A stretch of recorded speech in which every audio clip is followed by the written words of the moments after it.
सबसे पहला पॉइंट क्या होता है? The first point is what कि ओके जितने लोग अभी ज्वाइन करते जा रहे हैं ऑनलाइन पे प्लीज अपनी अटेंडेंस भर दें, ठीक है। सो फर्स्ट ऑफ ऑल पहला पॉइंट क्या होता है, इन सब चीजों को हम लोग देखेंगे, डेटाबेस क्या होता है, ये सारी चीजें क्या होती हैं। तो सबसे पहला पॉइंट होता है कि डेटा क्या होता है। आपके अकॉर्डिंग डेटा क्या है, आप क्या समझते हो डेटा क्या होना चाहिए? कुछ भी, जैसे for example collection of information. Okay, so what is information?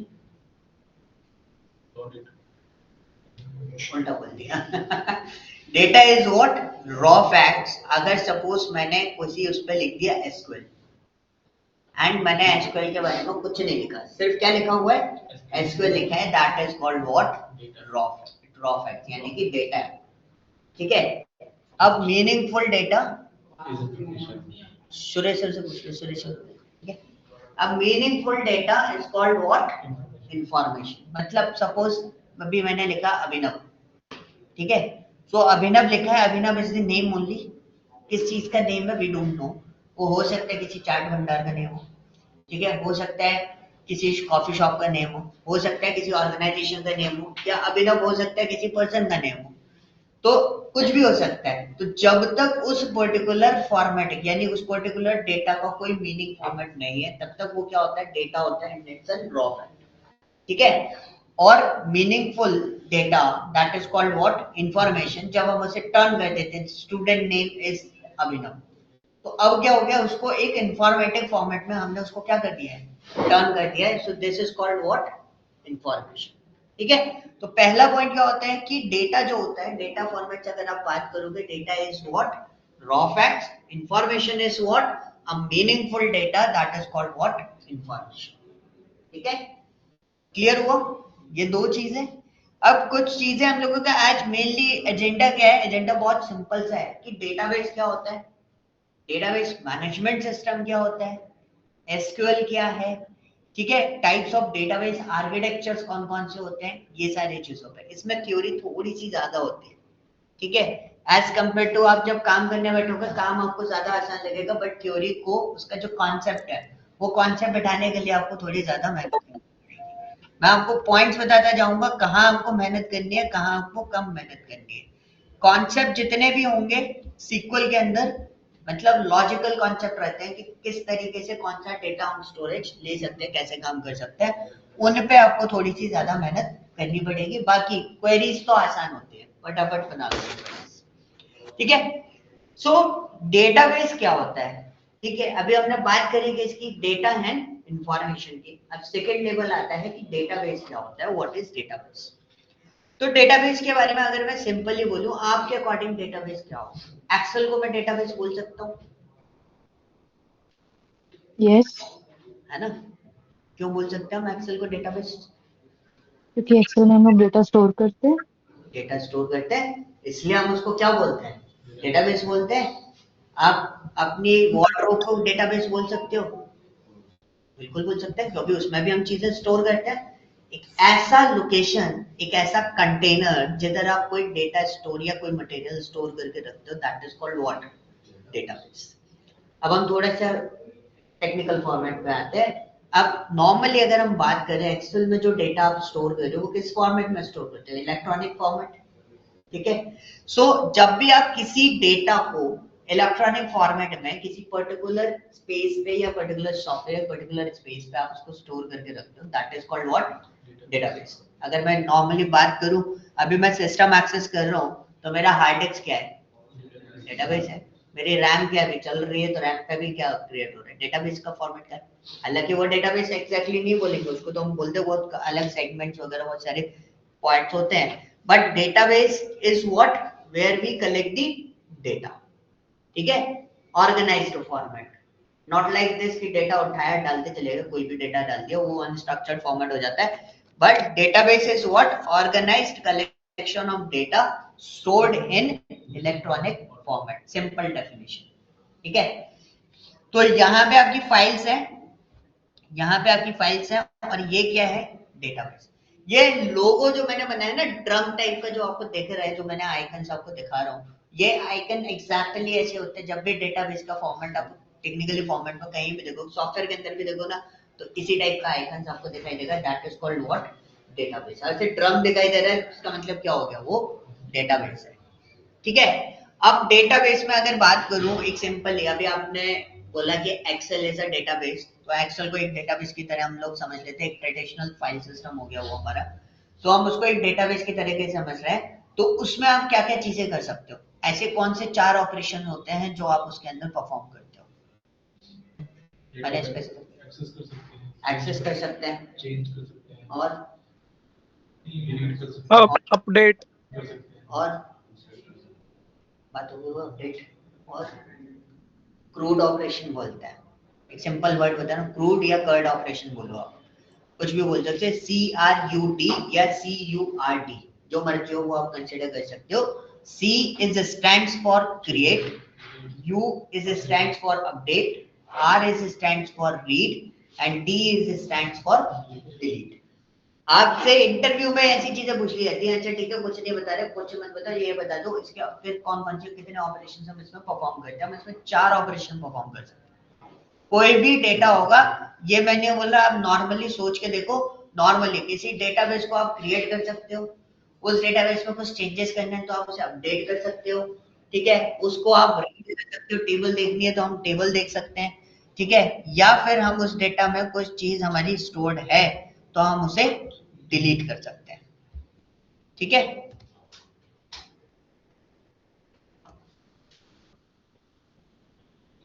इसको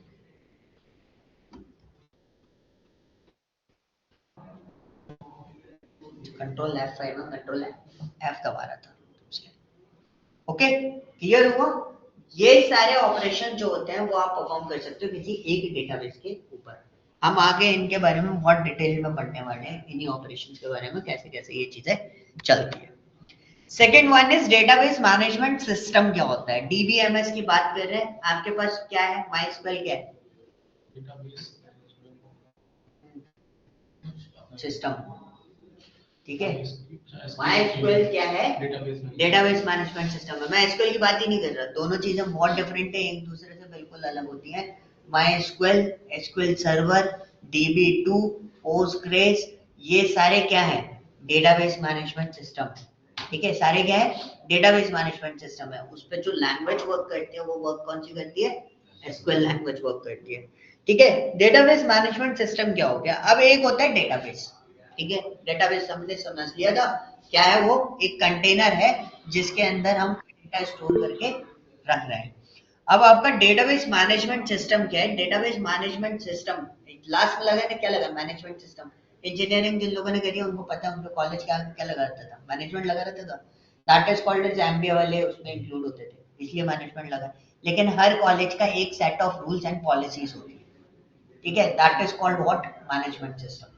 सो बेसिकली जब आप डेटाबेस मैनेजमेंट सिस्टम यानी कि कोई माइस्क्वेल जैसा कोई सॉफ्टवेयर या एसक्यूएल सर्वर जैसा कोई सॉफ्टवेयर आप यूज कर रहे हो, उसका डेटा स्टोर करने का कोई set of policy and set of rules होंगे, तरीके होंगे। ऐसा नहीं होगा कोई भी डेटा कहीं भी स्टोर कर ले, एक ऑर्गेनाइज्ड वे में जब आपको उसको स्टोर करना है तो आपको उन रूल्स एंड रेगुलेशन और उन पॉलिसीज को फॉलो अप करना पड़ेगा, ठीक है। सो मैनेजमेंट सिस्टम आपको क्या बताता है कि कभी भी कोई डेटा आपको स्टोर करना है तो वो किस तरीके से, किस फॉर्मेट में, कहां पर जाके स्टोर होगा, ये सारी चीजें कौन सिखाता है आपको, डीबीएमएस सिस्टम के अंदर कंसिडरेबल होती है। मतलब अगर आपको कोई डेटा स्टोर हो रहा है तो ऐसा नहीं है कोई भी डेटा कहीं भी जाएगा, न्यूमेरिकल डेटा न्यूमेरिकल वाली साइड पे जाएगा और टेक्स्ट डेटा टेक्स्ट वाली साइड पे जाएगा। This is called what, actual एक जनरल आइडिया दे रहा हूँ कि ये तरीका क्या हो गया, ये एक मैनेजमेंट सिस्टम, ठीक है, that is called what, database management system, okay. So यहाँ पे जब डीबीएमएस की बात आती है, we always talk about what, database management system, like software की हम लोग बात करते हैं, DB2, माइस्क्वेल, एसक्यूएल सर्वर, इन सब चीजों के बारे में हम लोग बात करते हैं। क्लियर हुआ डेटाबेस मैनेजमेंट सिस्टम। सॉफ्टवेयर अगर डीबीएमएस अगर आपको अगर कोई पूछे या कभी आपके मन में उठे कि कितने डेटाबेस मैनेजमेंट सिस्टम होते हैं, कितने डेटाबेस होते हैं हमारे पास, कितने टाइप के ऑर्गेनाइजेशन, भाई बहुत सारे हैं, कम से कम 32 प्लस तो आपको वैसे ही मिल जाएंगे, आप ऑनलाइन सर्च आउट करोगे 32 की लिस्ट तो वैसे ही आ जाएगी। टॉप मोस्ट डेटाबेसेस में आपको बता देता हूँ, एक है ओरेकल जिसको सब जानते हैं, जिसने एक्चुअली ये डेटाबेस पूरा सिस्टम बनाया था। दूसरा MySQL, जो आपके सिस्टम में मैंने अभी रिसेंटली इंस्टॉल करवाया है। जो MySQL आपने इंस्टॉल किया वो भी किसका प्रोडक्ट है? Oracle का प्रोडक्ट है। SAP के डेटाबेसेस बहुत ज्यादा यूजेस में आते हैं आजकल, ठीक है। SAP के डेटाबेसेस आपको मिल जाएंगे, हैना वगैरह। उसके अलावा आप देखोगे DB2 है, पोस्टग्रेस है। आप डेटा एनालिटिक्स में हो तो आप अपने आप को प्रिपेयर कर सकते हो। मैं आपको जो यूज करा रहा हूँ वो MySQL यूज करा रहा हूँ। आप अपने आप को SQL सर्वर पे प्रिपेयर कर सकते हो। सेम चीज को लेके आप पोस्टग्रेस पे अपने आप को प्रिपेयर कर सकते हो। ये 3 डेटाबेसेस जो है वो मार्केट के अंदर बहुत पॉपुलर है अभी, है ना, डेटा एनालिस्ट। आपसे पूछा जाएगा या तो वो MySQL के बारे में बात कर लेंगे, या SQL सर्वर के बारे में बात कर लेंगे, या फिर पोस्टग्रेस के बारे में बात करेंगे। तो ये पॉइंट आपको लेके चलना है कि भाई हमारे पास क्या-क्या चीजें अवेलेबल हैं और टारगेट किन किन को करना है। डेटाबेसेस मैंने बोला ना बहुत सारे हैं, बट इन 3 को टारगेट करके चलो। थोड़ा-थोड़ा आपको रिसोर्सेज मैं आपको प्रोवाइड कर दूंगा। रिसोर्सेज पे SQL सर्वर और पोस्टग्रेस, इनके बारे में थोड़ा-थोड़ा स्टडी करते रहना। बाकी आपका SQL है, SQL ऑलमोस्ट सब जगह सेम होती है। हल्का-फुल्का सिंटैक्स और वर्ड का चेंजेस मिलेगा, बाकी और कोई चेंजेस नहीं मिलेंगे। प्रोसेस सेम है सबका, कंसेप्ट सबके सेम मिलेंगे, ठीक है। आर्किटेक्चर की बात करते हैं। डेटाबेस के 3 आर्किटेक्चर लेवल्स होते हैं, कौन-कौन से? 3 टायर, 1 टायर और 2 टायर, ठीक है।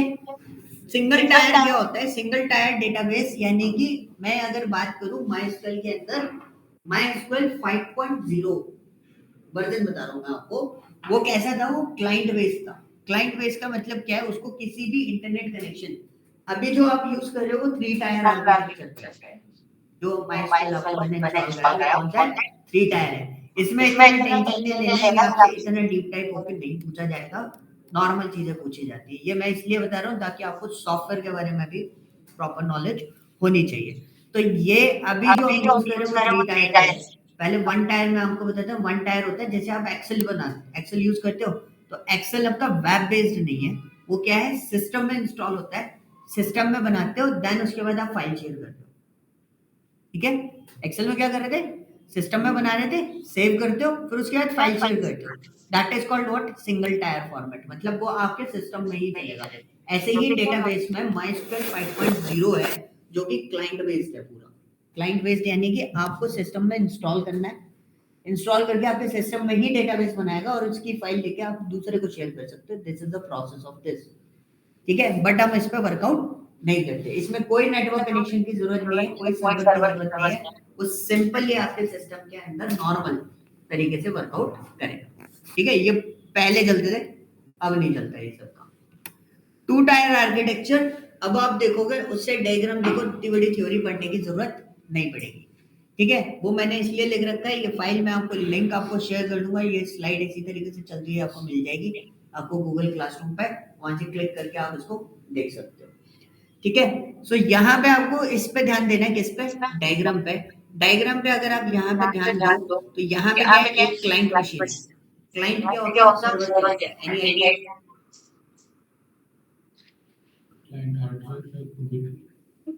सर्वर तो सिर्फ जहाँ पे सारा डेटा स्टोर होगा। ओके, वो तो क्लाइंट का आइडिया नहीं है। सर क्लाइंट यूजर हो गया। ओके, सर्वर क्या होगा फिर? सर सर्वर डेटाबेस हो गया। नहीं, database is the different thing. आप सर्वर को डेटाबेस मत बोलो, ठीक है। सर सर्वर वो हो गया जो अथॉरिटी प्रोवाइड करवाएगा कि कौन कौन इसको यूज कर सकता है।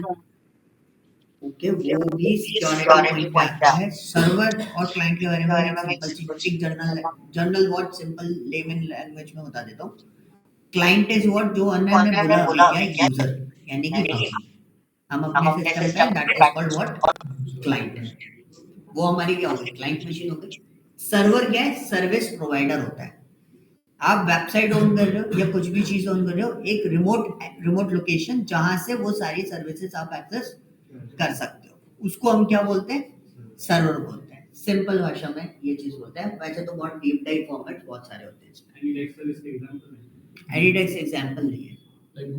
एनीडेक्स को हम एक तरीके से ले सकते हैं। जैसे अभी ये लोग हैं, मैं गूगल मीट यूज कर रहा हूँ और इनके सिस्टम पे जो चीजें, ये लोग जो पढ़ रहे हैं अभी ऑनलाइन जो बैठे हुए हैं, वो लोग सारे के सारे क्या हो गए? यूजर एंड पे है, और मैं आप लोगों को सर्विस दे रहा हूँ, तो मैं हो गया सर्वर, तो this is called what, I am the server here, और आप सब क्या हो गए, क्लाइंट मशीन हो गए। आप मेरे से डेटा एक्सेस कर रहे हो, ठीक है, कुछ भी चीज इंफॉर्मेशन एक्सेस कर रहे हो, डेटाबेस एक्सेस कर रहे हो, या कोई भी चीज एक्सेस कर रहे हो, मैं एक रिमोट लोकेशन पे हूँ और आप लोग अलग लोकेशन पे हो, आप लोग अपने सिस्टम पे हो। तो आपके सिस्टम आपके एंड पे क्या होगा, क्लाइंट हो गए, और मैं क्या हो गया, सर्वर हो गया, ठीक है। सो टू टायर आर्किटेक्चर में एक्चुअली होता क्या है, एक आपके पास डेटाबेस के ऊपर क्लाइंट मशीन है, क्लाइंट मशीन में डेटाबेस यूजर है आपके पास, ठीक है, पर डेटाबेस आपका वहां पर एक्सेस नहीं है, ठीक है। वहां पर क्या है आपके पास, डीबीएमएस एप्लीकेशन है, लाइक आप सपोज आपके पास माइस्क्वेल है, एक तरीके से एक सिंपल एप्लीकेशन आपके पास अवेलेबल है, लेकिन आपका डेटाबेस क्या है, सर्वर, ठीक है। फेसबुक में से किसी का फोटो चाहिए तो क्या करोगे, फेसबुक पे जाना पड़ेगा, तो आपका डेटाबेस क्या है, फेसबुक के सर्वर पे, फेसबुक के सर्वर से आप एक्सेस कर रहे हो, बट आपके पास क्या सिर्फ डीबीएमएस एप्लीकेशन है, उसके बेसिस पे आप उस सर्वर से चीजें एक्सेस कर रहे हो। तो इस केस में आपको किसकी जरूरत पड़ेगी, टू टायर में नेटवर्क कनेक्शन की जरूरत पड़ती है। तो अभी आप इसमें थ्री टायर और टू टायर में एक डिफरेंस होता है कि डीबीएमएस एप्लीकेशन किस जगह है, सिर्फ और सिर्फ क्लाइंट साइड पे है, और आपका डेटाबेस कहां पर है, सर्वर साइड पे, ओके। अब थ्री टायर आर्किटेक्चर क्या बोलता है, थ्री टायर आर्किटेक्चर और टू टायर आर्किटेक्चर, इसको देखो ध्यान से, देख लिया डायग्राम। अब थ्री टायर आर्किटेक्चर का डायग्राम देखो, कुछ डिफरेंस दिखाई दिया, क्या डिफरेंस दिखाई दिया, क्लाइंट साइड पे पहले डीबीएमएस एप्लीकेशन थी, अब सर्वर साइड पे भी आपका डीबीएमएस एप्लीकेशन होता है। ऐसा नहीं होता कि सिर्फ और सिर्फ एक एंगल पे डीबीएमएस एप्लीकेशन हो, बोथ साइड आपका डीबीएमएस एप्लीकेशन वर्कआउट करता है, ठीक है। इससे बस ये होता है कि आपका सिक्योरिटी लेवल थोड़ा सा हाई हो जाता है कि डायरेक्टली इंटरेक्शन हम डेटाबेस से नहीं दे रहे होते, ओके, क्लियर हुआ। This is called what, three tier architecture. और मैं एक अच्छी चीज बता देता हूँ, ये सारी चीजें आपसे इतना डीप डाइव होके डेटा एनालिसिस के फॉर्म पे कोई नहीं पूछा, ओके। मेनली क्वेरीज पूछी जाती है, ये सब नहीं पूछे जाते, ये मैं आपको बता रहा हूँ क्योंकि आप सर्वर बेस्ड सिस्टम यूज कर रहे हो, अगर वो सर्वर बेस्ड सिस्टम कहीं फंसता है तो निकालना भी हमें ही खुद है, तो उसके लिए आपको पूरा कंप्लीट पता होना चाहिए कि कैसे वो इंटरेक्शन कर रहा है, कोई क्वेरी जा रही है तो कैसे जा रही है, पता चला आप सही क्वेरी लिख रहे हो और वो चल नहीं रही, तो उसका रीजन आपको पता होना चाहिए, चल क्यों नहीं रही है वो, ठीक है। क्लियर हुआ इतना पार्ट। मेनली जो कंसर्न पॉइंट थे इसमें वो था डेटाबेस मैनेजमेंट सिस्टम क्या होता है और डेटाबेस क्या होता है, ये दोनों चीजें क्लियर है अच्छे से। उनके ऑपरेशन कौन कौन से होते हैं हमारे पास, ठीक है, ये चार उनके पॉइंट होते हैं, ओके। अब हम आते हैं इस पे एसक्यूएल, ये तो डेटाबेस वाली बात थी, अब हम एसक्यूएल पे बात करते हैं। एसक्यूएल क्या है, एसक्यूएल एक क्वेरी लैंग्वेज है, तो नॉर्मली हम बाकी सब में सॉल्यूशंस बताते हैं, ठीक है, बाकी सब में हम क्या बताते हैं, सॉल्यूशन बताते हैं, यहाँ पे हम क्वेरी बोलते हैं।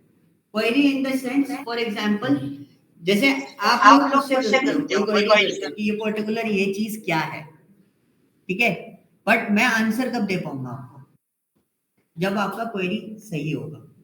मैं आपको आंसर कब दे पाऊंगा, जब आपका क्वेरी सही होगा। फॉर एग्जांपल आपने मुझसे कोई पर्टिकुलर क्वेश्चन पूछा कि वो जैसे किसी ने बोला मेरे को कि राहुल नाम का कोई स्टूडेंट आता है आपके पास, क्वेश्चन इज व्हाट, राहुल नाम का कोई स्टूडेंट आता है, तो स्टूडेंट की बात हुई, अब किसी ने बोला राहुल है, अब मेरे लिए तो बहुत सारे पैटर्न होंगे ना, मैं फैकल्टी के बेस पे भी सर्च कर सकता हूँ, मैं स्टूडेंट के बेसिस पे भी सर्च करता हूँ, फ्रेंड सर्कल में भी सर्च कर सकता हूँ, फैमिली मेंबर्स में भी सर्च कर सकता हूँ। तो यहाँ पे ये क्वेरी क्या हुई, गलत हो गई कि राहुल है। अब किसी ने बोला राहुल नाम का कोई स्टूडेंट आता है, अब जब आप ऐसे पूछोगे तो ऑब्वियसली बात है मैं कौन से कहाँ ढूंढने जाऊंगा, अपने डेटा स्टूडेंट वाले डेटा में। तो दिस इज द पैटर्न कि आपको क्वेश्चन कुछ इस तरीके से पूछना है, क्वेरीज करना सीखना है।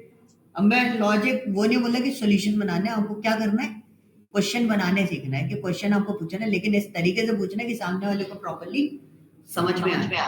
तो यहाँ पे भी वही सिस्टम है, एसक्यूएल क्वेरी क्या करते हैं, एक डीबीएमएस सिस्टम आपके पास मिल गया, उसको एक ह्यूमन बीइंग की तरह समझ लो, आपको उसके अंदर उसके पास सारी इंफॉर्मेशन अवेलेबल है, बट आपको ढूंढना क्या है वो आपको तरीके से ढूंढना पड़ेगा। फॉर एग्जाम्पल गूगल सर्च की यूज करते हो तुम लोग, तो करते हो, तुम लोगों से एक्सपेक्टेड हो कि तुम लोगों को एडवांस सर्च आना चाहिए, ठीक है। सो गूगल में एक फीचर होता है एडवांस सर्च का। एडवांस सर्च यूजर जो होते हैं ना, उन लोगों को पता होता है कि अगर आपने कोई हमें एक पर्टिकुलर वर्ड दे दिया, हम एग्जैक्टली वही सारी चीजें निकाल के दे देंगे जो आपने पूछा है, क्योंकि वो गूगल पे जो सर्च इंजन लगा रहता है ना, जो बार है, उस पर आप सिर्फ वर्ड लिख रहे हो, लेकिन वो पीछे क्या लिख रहा है, क्वेरी लिख रहा है। गूगल में भी एक ऑप्शन होता है एडवांस सर्च का, ये लोग यूज करते हैं प्रॉपरली। एडवांस सर्च वाले ऑप्शन में जाओगे तो आपको 50 वेबसाइट सर्च आउट करने की जरूरत नहीं है, आपके सामने वही 10 वेबसाइट आ जाएगी जो आपको चाहिए, और जो पर्टिकुलर नेम के साथ में चाहिए वो पर्टिकुलर नेम के साथ में वही वेबसाइट आ जाएगी, आपको 50 चीजें सर्च आउट करने की जरूरत नहीं पड़ेगी। दिस इज द टेक्निक, ठीक है। तो वो भी क्या है, वो भी एक क्वेरी फॉर्मेट होता है कि आप क्वेरी कैसे लिख रहे हो उसमें भी। तो एसक्यूएल जो आपको क्या बताता है, एसक्यूएल लैंग्वेज यूज की जाती है, जो 4 ऑपरेशंस आपने बताए थे अभी मेरे को कि ये 4 ऑपरेशंस हम लोग परफॉर्म करते हैं, वो 4 ऑपरेशंस को परफॉर्म करने के लिए आपको कौन सी लैंग्वेज यूज करनी पड़ेगी, एसक्यूएल क्वेरी लैंग्वेज यूज करनी पड़ेगी, ठीक है। और वो सब जगह काम करेगी, पोस्टग्रेस में भी जाओगे, एसक्यूएल सर्वर पे जाओगे, या फिर आप माइस्क्यूएल में काम कर रहे हो, पैटर्न सेम है, कंसेप्ट सेम है, सिंटेक्स में और वर्ड्स में थोड़ा थोड़ा चेंजेस आएगा, बाकी सब कुछ आपका सिमिलर रहेगा, ओके। एसक्यूएल को बेसिकली 3 पार्ट में डिवाइड किया गया है, मैंने यहाँ पे 4 बना दिए सिर्फ समझाने के पर्पज से, सीखने के पर्पज पे, लेकिन एसक्यूएल को जो डिवाइड किया गया है वो सिर्फ 3 पार्ट में डिवाइड किया गया था, जो आपके सिलेबस में अवेलेबल है। That one is DDL, DML और डीसीएल। एक और पार्ट होता है टीसीएल, जो आपके सिलेबस में नहीं है, लेकिन वो उनके लिए इम्पोर्टेंट है। फॉर एग्जांपल जो हार्डकोर लेवल पे डेटाबेस में जा रहे हैं डीबीए वाले, उनके लिए इम्पोर्टेंट होता है। लेकिन हमारे लिए 3 क्वेरी सेक्शन सबसे ज्यादा इम्पोर्टेंट होते हैं, कौन से, डीडीएल, डीएमएल और डीसीएल। ये जो लिखा है ना डीक्यूएल अलग से, वो डीक्यूएल डीएमएल के अंदर ही आता है। स्टैंडर्ड टेबल, अगर मैं जो हमें इंजीनियरिंग में बुक पढ़ाई जाती है कोर्थ और ऑरेकल की जो बुक होती है ऑफिशियल, उनके बेसिस पे बात करूं, डीक्यूएल नाम का कुछ नहीं होता। सिलेक्ट जो लिखा हुआ है वो किसके अंदर आता है, डीएमएल के अंदर आता है। बस इसको समझने के लिए, लर्निंग पर्पस के लिए मैंने इसको 4 पार्ट में डिवाइड कर दिया।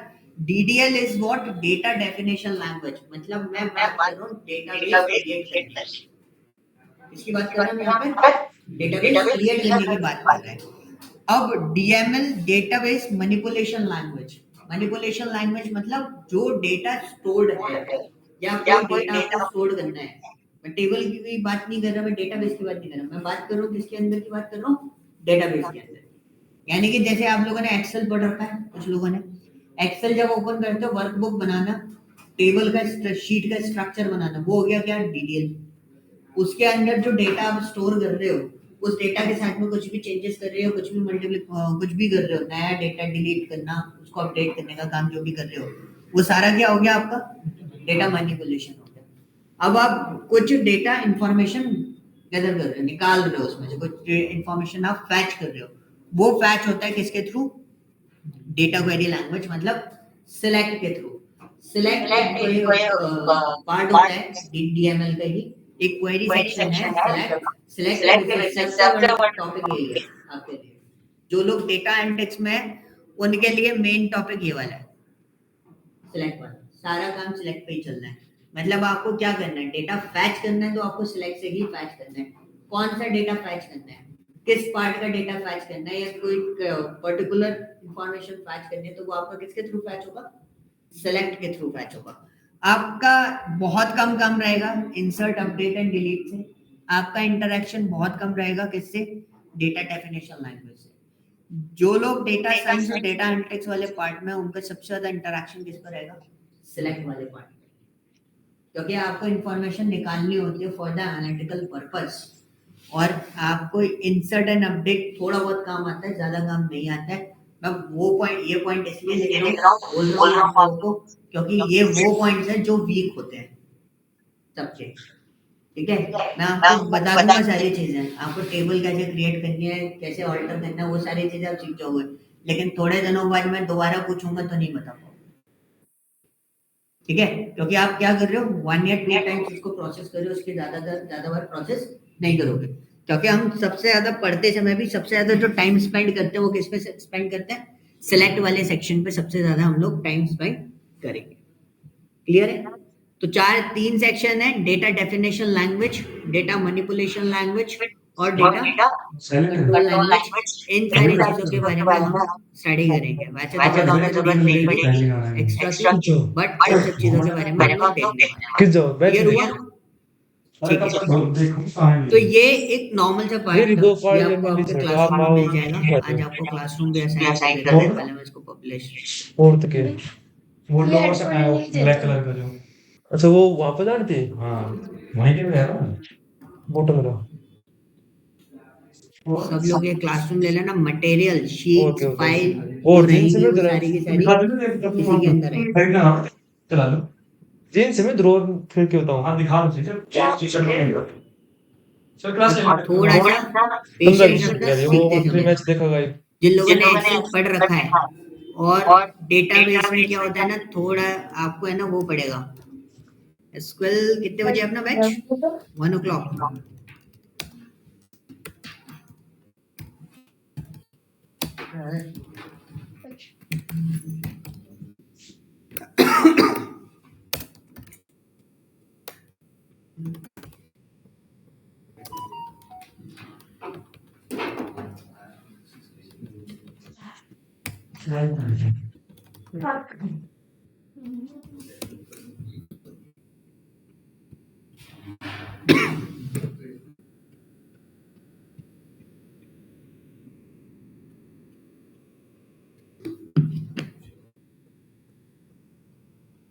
ये कोड ले लो। गुड ना आवाज कम आता है।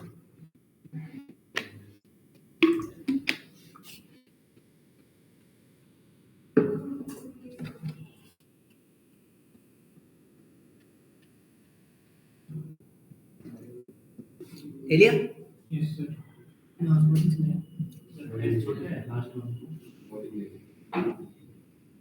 ऑन कर दिया। जो मैंने अभी देखी स्टार्ट किया ऑर्डर में ज्यादा टाइम। हाँ जी, ऑनलाइन कोड ले लिया ना।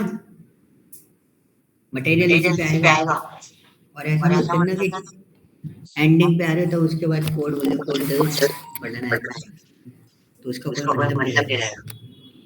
ठीक है? और जो मटेरियल होगा वो कहाँ मिलेगा? इसके अंदर मिलेगा। इंट्रो स्लाइड में आपके सामने डाल रहा हूँ, लिंक है।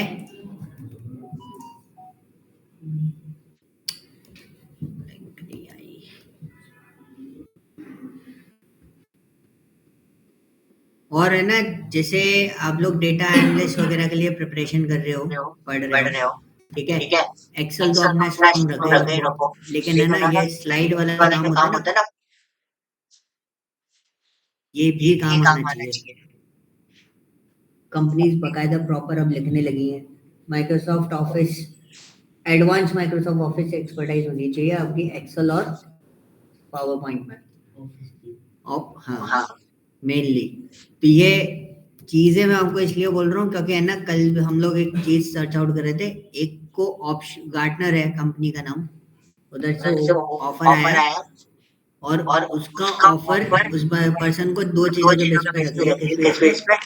एक तो उसको एक्सेल अच्छे से आता था, वो इसका स्ट्रांग था। दूसरा उसको स्लाइड वाला काम भी आता था। उसके साथ में तो दूसरा गया तो वो सिर्फ पावर पॉइंट के चक्कर में बाहर हो गया। ठीक है, मतलब पावर पॉइंट पे भी डिमांड आती है क्योंकि स्लाइड बनाना आपको आना चाहिए। प्रेजेंटेबल मॉडल आपको प्रेजेंटेशन तो फिर भी देनी ही देनी है, तो वो सारी चीजें आपको करनी पड़ती हैं।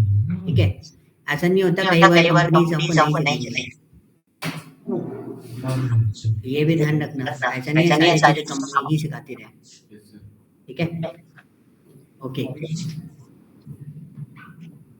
सो नाउ अब जैसे किसी के पास वर्कबेंच नहीं है, ठीक है, या किसी के पास सर्वर नहीं है, पहला पॉइंट। अभी ये वाला पार्ट तो खत्म, इंट्रो वाला। मैं बीच बीच में थोड़े थ्योरेटिकल पार्ट लेके आऊंगा टाइमली। अभी हम सॉफ्टवेयर पे आ रहे हैं। अब जैसे हमारे पास कभी कभी क्या होता है ना, वो नहीं आ रहा है, वर्कबेंच नहीं आ रहा है, या सर्वर नहीं आ रहा है, तो आपको कुछ नहीं करना। आपके पास एक सॉफ्टवेयर होगा ऑलरेडी जो आपने डाउनलोड किया था। ठीक है, मेरे पास नहीं है, मैं कर देता हूँ। ठीक है, आपको यहाँ पे आपने जो सॉफ्टवेयर डाउनलोड किया था ना इंस्टॉलर, उसी को चला है।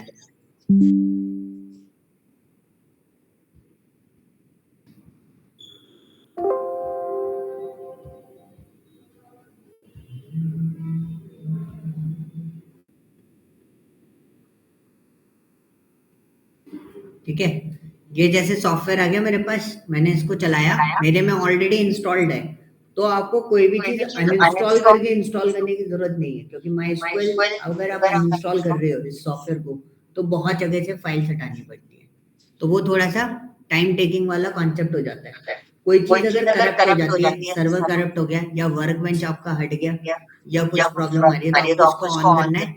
ऑन करने के बाद ये एक्सट्रैक्ट करने के बाद आपको एक पार्ट देगा सिर्फ मॉडिफाई करने के लिए, ऐड और मॉडिफाई करने के लिए।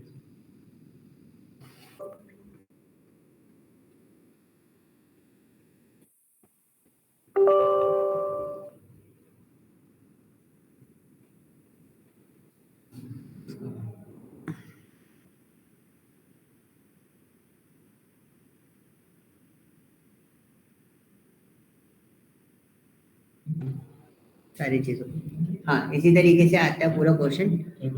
तो ये सारे जितने भी फॉर्मेट्स आपके पास आ रहे हैं, आपको कुछ नहीं करना है, इसमें ढूंढ दो वर्कबेंच नहीं है ना, तो आप ऐड पे चले जाओ।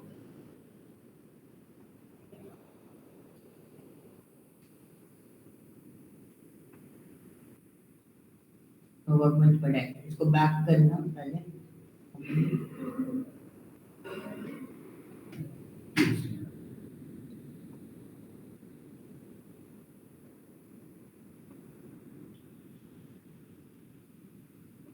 पहले रिमूव कर देना इसका, वर्कबेंच रिमूव करो, बस टिक कर देना उसके चेक बॉक्स पर, उसको रिमूव कर देना। ठीक है, ये सॉफ्टवेयर आ रहे हैं सारे के सारे जो जो आपको चाहिए।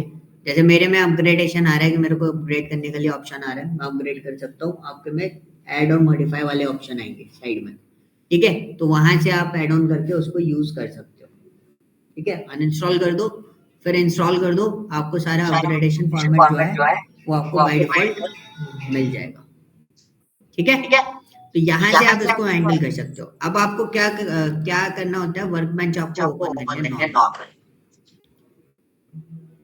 ठीक है, ये मेरा पासवर्ड। ओके, और ये जो विंडो है गाइस, आपको सेव करके रखना है फाइल्स को, अदरवाइज क्या होता है ना, कई बार ये सब चीजें गायब हो जाती हैं।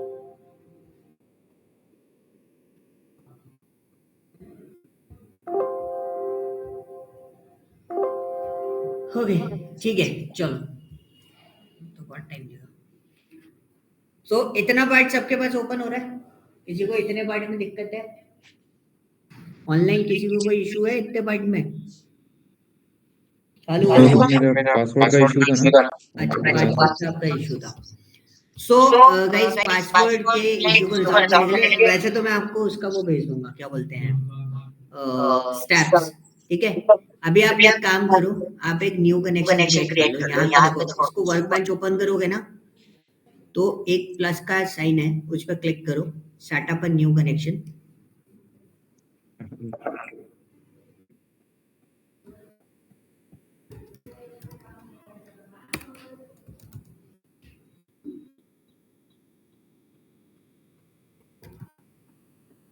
हाँ जी सर। ठीक है, ये करा, ऐसे लिखा पूरा कंप्लीट। ऐसा लिखने के बाद आपको टेस्ट कनेक्शन करना है। आपका टेस्ट कनेक्शन कंफर्म पासवर्ड पूछेगा एक नॉर्मली, पूछ रहा है। हाँ जी, डाल दिया? हाँ जी, सक्सेसफुल रह गया? नहीं सर, फेल्ड आया।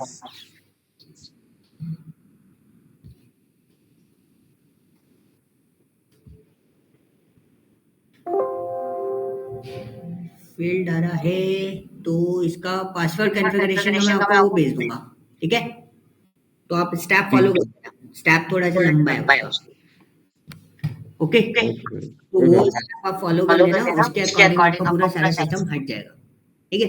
अब जैसे मैंने नया कनेक्शन बनाया तो यू कैन सी ये नया कनेक्शन जो बन गया है उसमें नीचे देखो सर्वर का एड्रेस आ रहा है, पासवर्ड आ रहा है 197.0.0.1, यहाँ पे क्या लिखा हुआ है लोकल होस्ट। तो नॉर्मली मेरा तो ये चल रहा था, लेकिन ये एक नया मैंने एक और कनेक्शन क्रिएट कर दिया तो मेरे को एक और कनेक्शन यहाँ पे बिल्डअप हो गया आ रहा है। इसको एक्सेस कर सकता हूँ, I can give the password over there. तो ये मेरा पार्ट ओपन हो गया नया, ठीक है। ये मेरा नया कनेक्शन है, वो दूसरा कनेक्शन, ये खुला हुआ मेरा दूसरा कनेक्शन, ये मेरा न्यू टैब में दूसरा कनेक्शन, ठीक है। मैं ये वाला कनेक्शन मेरे को ड्रॉप करना है तो आपको कुछ नहीं करना, फाइल पे जाना है, क्लोज कनेक्शन टैब, ठीक है। क्या करना है, क्लोज कनेक्शन टैब, आपको इस पे क्लिक कर देना है तो टैब बंद हो जाएगा वो वाला। सर्वर है, क्लोज कनेक्शन टैब करके बंद करोगे तो बेनिफिट आपका है कि सर्वर आपका ड्रॉबैक में नहीं जाए, मतलब क्रैश होने के चांसेस कम होंगे, वरना सर्वर के क्रैश होने के चांसेस बढ़ जाते हैं, ठीक है। और जैसे जैसे आप काम करते जाओगे तो डैशबोर्ड कभी देखोगे तो देखो मेरा एफिशिएंसी रेट थोड़ा सा डाउन होता जा रहा है, क्योंकि मेरे पास काम ज्यादा कर रखा है मैंने, तो उसके बेसिस पे ये थोड़े से मॉडिफिकेशंस आपको चलते रहेंगे, ओके। इनमें वरी नहीं करना है, ओके।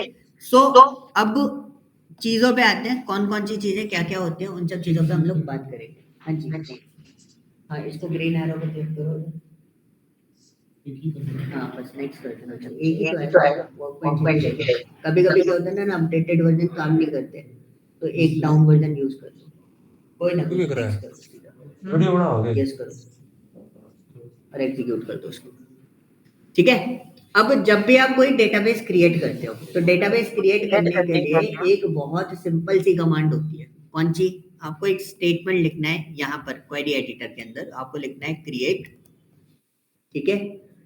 क्या क्रिएट कर रहे हैं हम लोग, डेटाबेस, तो हमें लिखना है डेटाबेस, ओके। और डेटाबेस का कोई भी नाम ले सकते हो, लाइक फॉर एग्जांपल मैंने डेटाबेस का नाम ले लिया क्या, स्टूडेंट, ठीक है। डेटाबेस का नाम क्या ले लिया, स्टूडेंट।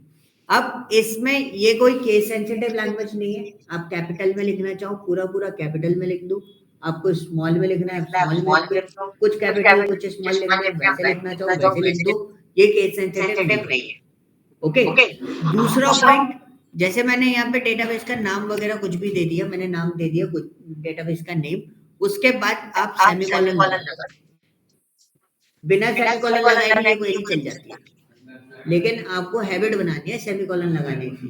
क्यों बनानी है, क्योंकि जब मल्टीपल क्वेरीज होती है ना तो प्रॉब्लम क्या आती है कि नीचे ऊपर वाली क्वेरी के अंदर कंसीडर होने लगती है, तो आपको नीचे वाली क्वेरी में दिक्कत आएगी। सेमीकोलन यहाँ पे क्या काम करता है, सेमीकोलन ये बताता है कि ये जो इंस्ट्रक्शन आपने लिखी है, मतलब ये जो क्वेरी लिखी है इसके आगे वो टर्मिनेट है, इसके आगे वो क्वेरी कंटिन्यू नहीं हो रही है, ठीक है। ये कौन बताता है, सेमीकोलन बताता है, ओके। क्लियर हुआ। अब यहाँ पे अभी सिंगल क्वेरी है मेरे पास, तो मेरे को अगर इसको एग्जीक्यूट करना है तो मेरे पास एक ऑप्शन ये है, ठीक है। बट मल्टीपल क्वेरीज होती है तब ये ऑप्शन आपको प्रॉब्लम क्रिएट करेगा, क्योंकि ये सारी क्वेरीज चलाएगा, ओके। अब धीरे धीरे आपको समझ में आता रहेगा, स्टार्टिंग में टूल में थोड़ा सा टाइम लगेगा आपको समझने में कि टूल कैसे कैसे चल रहा है, काम करते जाओगे सीधे सीधे चलते जाएगा। हम बेसिकली ये वाला पॉइंट सबसे ज्यादा यूज करते हुए देखूंगा मैं आपको। इसका मतलब क्या होता है कि कर्सर जिस क्वेरी के ऊपर ब्लिंक कर रहा है, ठीक है, मेरा कर्सर जिस क्वेरी की लाइन पे ब्लिंक कर रहा है वो क्वेरी चलाएगा ये, ठीक है। लेकिन बगल वाला क्या कर रहा है, बगल वाला ये कर रहा है या तो सिलेक्ट करो क्वेरी को, सिलेक्ट यानी कि इस तरीके से सिलेक्ट करके रखो तो क्वेरी चलेगी। अगर आप सिलेक्ट करके नहीं रखना चाहते और अगर आपने बिना सिलेक्ट किए ये चला दिया तो जितनी क्वेरीज होंगी इस पेज में सारी चल जाएगी, ओके। लेकिन इस वाले का बेनिफिट क्या होता है, इस वाले का बेनिफिट ये होता है कि भाई कर्सर जिस क्वेरी के ऊपर ब्लिंक कर रहा है सिर्फ वही क्वेरी, ठीक है। इसका शॉर्टकट की बता देता हूँ, कंट्रोल एंटर दबाना है आपको इतना लिखने के बाद, एक बार लिख लो सब, एक बार लिख लिया। इतना लिखने के बाद आपको सिर्फ क्या दबाना है, कंट्रोल एंटर। कंट्रोल एंटर दबाओगे नीचे एक्शन आउटपुट में टिक आ गया, ग्रीन आ गया, ग्रीन टिक आ गया, one row is affected, database आपका क्रिएट हो गया। अब जो डेटाबेस क्रिएट किया है वो दिखेगा, वो कहाँ दिखाई देगा, बगल में आपको नेविगेटर में स्कीमास दिख रहा है। तो जितने भी डेटाबेस है, कल मैंने आपको बताया था, जो भी डेटाबेसेस आप बनाओगे, जो डेटाबेस आपके पास है, वो सारे डेटाबेसेस कहाँ दिखाई देंगे? स्कीमास में। बट क्या आपको स्टूडेंट वाला डेटाबेस दिख रहा है? अभी नहीं दिख रहा। लेकिन अब हमें फिर भी देखना है, तो अभी तो उसमें नहीं है, सॉफ्टवेयर के अकॉर्डिंग बता दूंगा वो क्लिक करके कैसे होगा। तो दूसरा ऑप्शन क्या होता है, हमें लिखना है यहाँ पे क्या? शो। ठीक है। और हमें क्या चाहिए? डेटाबेस। मैं क्वेरीज भी बताऊंगा और सॉफ्टवेयर के अंदर कैसे क्लिक इवेंट से चलाना है वो भी बताता जा रहा हूँ। ठीक है, आपको लिखना है शो डेटाबेसेस। क्या लिखना है? Show databases. हैबिट बनाओ सेमीकोलन डालने की, अगर नहीं बनाओगे तो दिक्कत आएगी आपको। हाँ जी सर स्कीमास क्या होता है? स्कीमास होते हैं डेटाबेस का स्ट्रक्चर होता है, वो उसको हम स्कीमास बोलते हैं। अभी मैं स्ट्रक्चर आपको एक्सप्लेन करूंगा, इसलिए मैंने वो डेटाबेस क्रिएट किया। ठीक है, तो अभी आपको पूरा स्ट्रक्चर बताता हूँ स्कीमास में कैसे आपको हायरार्की मॉडल जो होता है वो कैसा रहता है। अभी हमने लिखा शो डेटाबेस। शो डेटाबेसेस लिखने के बाद कर्सर हमारा वहीं ब्लिंक कर रहा है, कंट्रोल एंटर दबाएंगे, एक लिस्ट ओपन होगी। These are the databases. दिख रहा है? पहले हमने चलाया था ये वाला, तो हमें डेटाबेस नहीं दिख रहा था। कहां पर? इधर। और इधर आपको डेटाबेस दिख रहा है। ओके, तो ये हमने कमांड बेस देखा है। क्वेरी के कमांड बेस मतलब क्वेरी के साथ में आपको कैसे डेटाबेस देख सकते हो, सिंपल क्वेरी। ठीक है, अदरवाइज आपको अगर यहाँ पे देखना है इस सॉफ्टवेयर में, तो इस रिजल्ट को भी यहाँ से क्लोज कर देता हूँ पहले। तो यहाँ पे अगर आपको देखना है तो ये सर्वर है, और सर्वर पे अगर आप कोई भी चीज चेंज करते हो तो रिफ्लेक्ट कब होती है? जब हम उसे रिफ्रेश कर देते हैं। ठीक है, और मैंने बोला था ये टूल कैसा है? सर्वर बेस्ड है, सर्वर से ही चला रहे हैं। तो यहाँ पे नेविगेटर में स्कीमा वाली लाइन नहीं, आपको रिवर्सेबल एरो दिख रहा है। आपको बस उस पे क्लिक करना है, आपका स्कीमा रिफ्रेश हो जाएगा, ये वाला। ठीक है, स्कीमा रिफ्रेश हो जाएगा, और आपका जो डेटाबेस है वो कहाँ है? कहाँ पर है? ये रहा स्टूडेंट। ठीक है, ड्रम दिख रहा है? तो ये आपका स्कीमा है। अब स्कीमा क्या होता है, मैं आपको डेफिनेशन दिखा देता हूँ, थोड़ा सा आपको क्लियर हो जाएगा। A representation of plan and theory in the form of outline और मॉडल। जो मैं स्ट्रक्चर की बात कर रहा हूँ उसको हम क्या बोलते हैं? स्कीमास बोलते हैं। तो स्कीमास मीनिंग है logical and visual configuration of entire relational database. अभी हम बात करेंगे रिलेशनल डेटाबेस की, मैं आपको पूरा बताऊंगा। ठीक है, तो स्कीमास क्या होगा कि ये जो स्ट्रक्चर बनना है ना, कि डेटाबेस में कौन सी चीज कहाँ कैसे कैसे स्टोर होगी, ये जो स्ट्रक्चर जो होता है उसको हम क्या बोलते हैं? स्कीमा बोलते हैं। पहले ये स्कीमा पूरा आपको खुद डिजाइन करना पड़ता था, जब हमारे पास पुराने टाइम की बात करो, पुराने टाइम यानी कि जब हम क्लाइंट बेस पे काम करते थे। अभी क्या होता है, आपको बेनिफिट क्या मिल जाता है? बेनिफिट ये मिल जाता है, देखो जैसे आप एरो पे क्लिक करोगे रिफ्रेश करने के बाद, यू कैन सी आपको यहाँ पे अलग अलग पार्ट्स मिल रहे हैं। एक हायरार्की मिल रही है किस चीज की डेटा आपका किस में स्टोर होगा। टेबल्स अलग है, व्यूज अलग है, स्टोर प्रोसीजर्स अलग है एंड फंक्शंस अलग है। तो ये सारी चीजें हम इसके अंदर समझ लिया। व्यू हम बनाते हैं, क्या और क्या बनाते हैं? टेबल्स हम देखा नहीं बनाते हैं। अब सिंपल से एक काम करता हूँ, इसको रिलेट करना है, बहुत सिंपल तरीका है। एक्सेल में आपने वर्कबुक सुना था, वर्कबुक क्या होता है?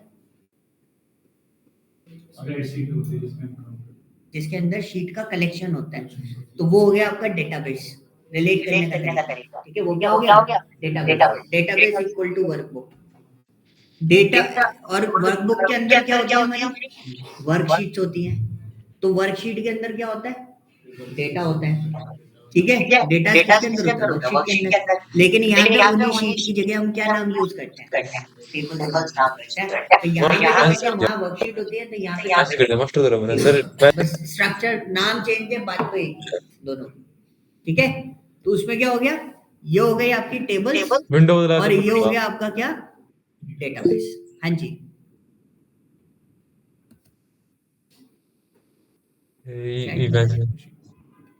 ये बढ़िया।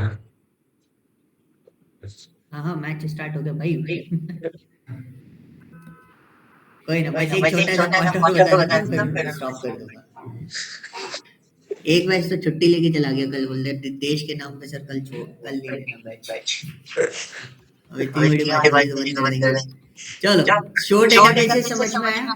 This structure is called what? किसी और बंदे ने एड्रेस कर दिया ताकि पीछे जावे। रमन ने कि मैसेज कैसे किया। हमें चीजों को स्टोर करते हैं। सो इसमें लेबल होते हैं, एक होता है फिजिकल लेबल, एक होता है लॉजिकल लेबल, एक होता है व्यू लेबल। तो ये सारी चीजें हम आगे डिस्कस करेंगे, ठीक है। और ये होता है हमारे स्टोर्ड प्रोसीजर्स। हम ये भी बनाना सीखेंगे स्टोर्ड प्रोसीजर्स कैसे बनाना। बस ये वाले पार्ट पे हम लोग बात नहीं करेंगे, because this is not a part of your syllabus में भी नहीं है और आपकी यूज में भी नहीं आएगा। बट फंक्शन में एक बहुत इंपॉर्टेंट सेक्शन है that is called Windows function, जो हम लास्ट में डिस्कस करेंगे, क्योंकि हमें डेटा फैच करना है। तो रो वाइज और कॉलम वाइज दोनों तरीके से डेटा फैच करना होता है, तो उसमें हमको थोड़ा सा ध्यान रखना पड़ेगा यहाँ पे, ठीक है। स्कीमास क्लियर हुआ, डेटाबेस क्लियर हुआ, डेटाबेस मैनेजमेंट सिस्टम, आर्किटेक्चर कितने थे हमारे पास, ऑपरेशंस कौन से थे, ठीक है। अब ये जो कमांड चल रही है DDL की चलेगी। नेक्स्ट सैटरडे अगर कोई नया पर्सन ऐड ऑन नहीं हुआ तो हम पार्ट स्टार्ट करेंगे। वो किससे स्टार्ट करेंगे? DDL से, डेटा डेफिनेशन लैंग्वेज। मैं आपको पहले डेटाबेस बनाना सिखाऊंगा और डेटाबेस स्ट्रक्चर बनाना सिखाऊंगा एंड डेटा मॉडलिंग का काम कराऊंगा। और डेटा मॉडलिंग में छोटे मोटे टास्क नहीं दूंगा, पूरे ER डायग्राम्स दूंगा मैं आपको। वो ER डायग्राम्स आपको बनाने होंगे सारे के सारे, ठीक है। मेहनत वाला काम है। ER डायग्राम्स 15 मिनट 20 मिनट के काम नहीं होंगे, वो कम से कम 2-3 घंटे आप लेंगे। उस हिसाब से अपने आपको प्रिपेयर करके चलना, इतना काम करना पड़ेगा। ओके, ठीक है। सो फिर अपन है ना नेक्स्ट सैटरडे से अपन टाइमिंग थोड़ा सा इंक्रीज कर देंगे, ठीक है। अभी 1 घंटे तक का टाइमिंग है। अगर कोई नया आता है तो हमें बोर होने की जरूरत नहीं है, आधे घंटे में ये सारा काम मैं खत्म कर दूंगा, तो 2 दिन का। उसके बाद हमारा जो काम चलेगा वो DDL कमांड्स हम लोग स्टार्ट कर देंगे पूरा, ओके। और असाइनमेंट आपको जो मिलेंगे वो असाइनमेंट कुछ इस तरीके से होते हैं। मैं आपको उनका भी एक डेमोस्ट्रेबल फॉर्मेट दिखा देता हूं। उस तरीके से आप अपने माइंडसेट को प्रिपेयर करके रखना। और डोंट थिंक कि सारा काम मैं यहाँ पे कर करके आपको सारी चीजें बताऊंगा। मैं आपको सैंपल फॉर्मेट आपको करके बताऊंगा पूरा स्ट्रक्चर्स, लेकिन मेन वर्कआउट सारा आपको करना है, ठीक है। और असाइनमेंट्स में कुछ इस तरीके की चीजें आपको मिलेंगी। These are the assignments.